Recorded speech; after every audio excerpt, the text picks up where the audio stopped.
Indonesia dalam bahaya besar.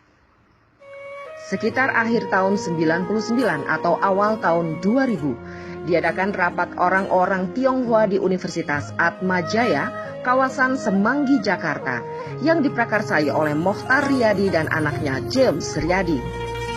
Inti dari rapat tersebut adalah bahwa penduduk di Cina daratan sudah mencapai hampir 2 miliar orang dan membutuhkan suatu negara untuk dijadikan kolonisasi.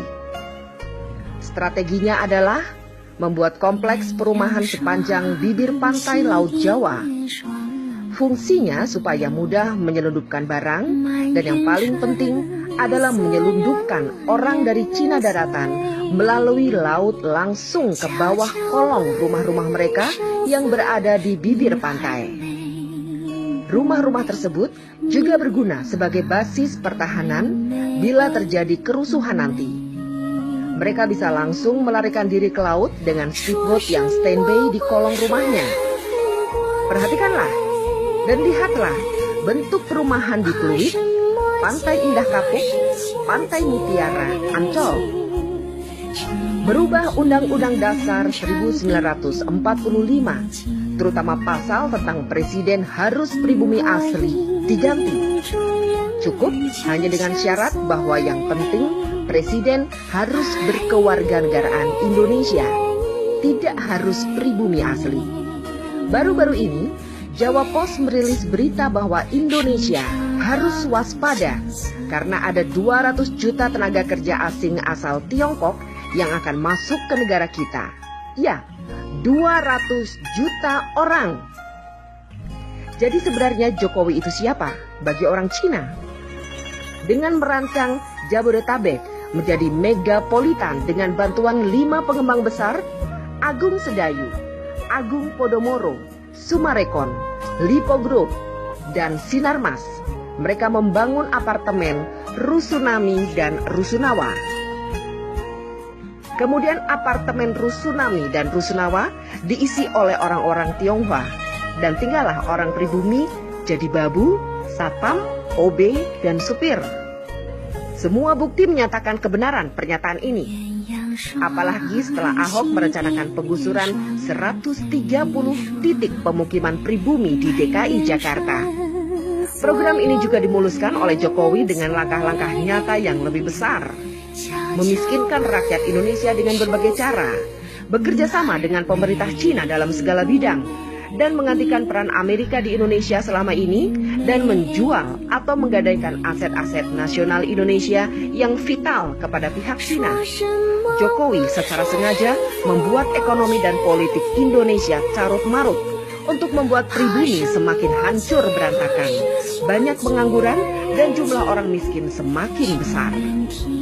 Orang semacam Ahok bukanlah tanpa sengaja untuk membuat kebijakan serta bertingkah laku yang memuakan, karena dia ingin memancing amarah pribumi agar rencananya segera terlaksana. Sekarang terserah bangsa ini melawan atau membiarkan angkara murka merajalela. Minjing melaporkan dari Beijing.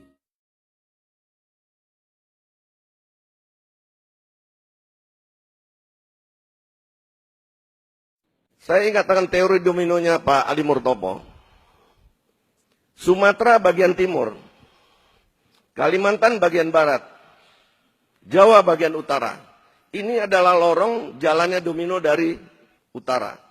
Bahwa teori domino Cina adalah mereka akan mulai membangun kekuatan ekonomi di negara kita.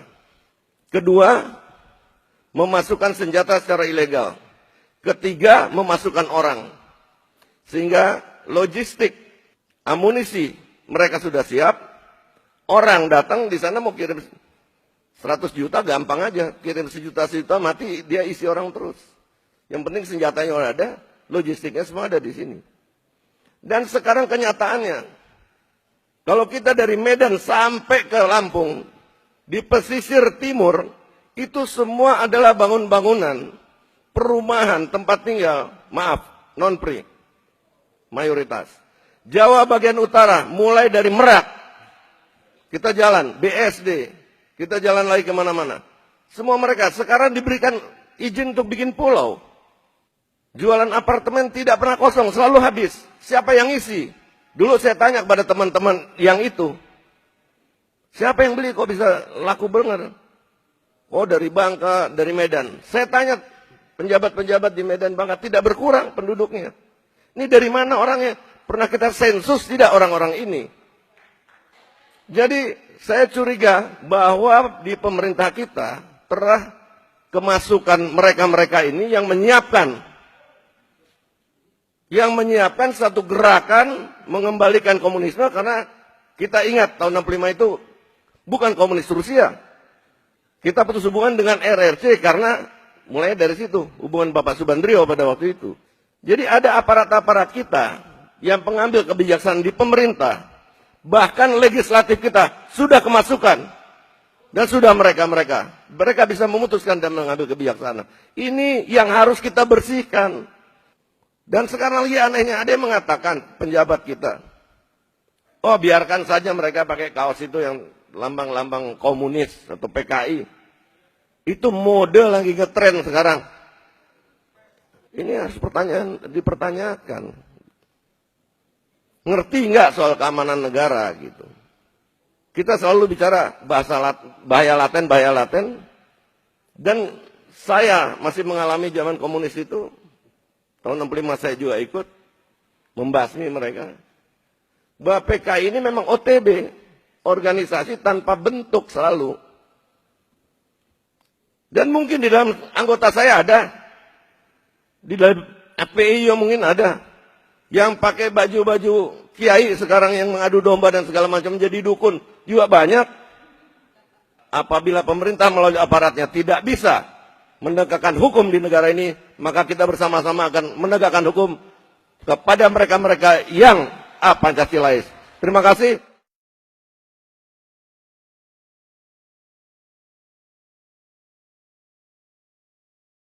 Ide dan sebagainya. Izin Bang, terkait dengan adanya isu akan ada aksi tanggal 2. Persiapan kita sendiri seperti apa sebenarnya? Ya? Persiapan kita sendiri seperti apa? Ya, persiapan kita berdoa. Berdoa. Siapapun yang akan mengacau bangsa ini tidak bisa kalau kita berdoa. Ya, yang akan mengacaukan bangsa ini bukan orang yang beragama. Saya yakin itu. Dan akan berhadapan dengan TNI Polri, dengan seluruh masyarakat. Allahu Akbar.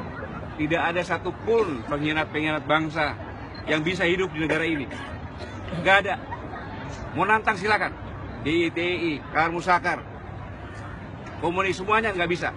Karena apa? Karena kita selalu berdoa kepada Allah Subhanahu Wa Taala. Allahu Akbar. Ya. Kalau demo yang biasa, tertib, memang itu kan menyampaikan pendapat.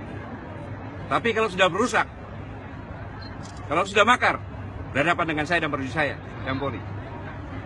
Prajurit saya juga siap berjihad, mempertahankan negara kesatuan Republik Indonesia berdasarkan Pancasila bersama-sama seluruh komponen masyarakat. Allahu Akbar. Kita berjihad bersama-sama mempertahankan negara. Allahu Akbar. Jangan ada yang takutin. Ya, Allah Subhanahu Wa Taala bersama-sama kita. Allahu Terima kasih. Akbar.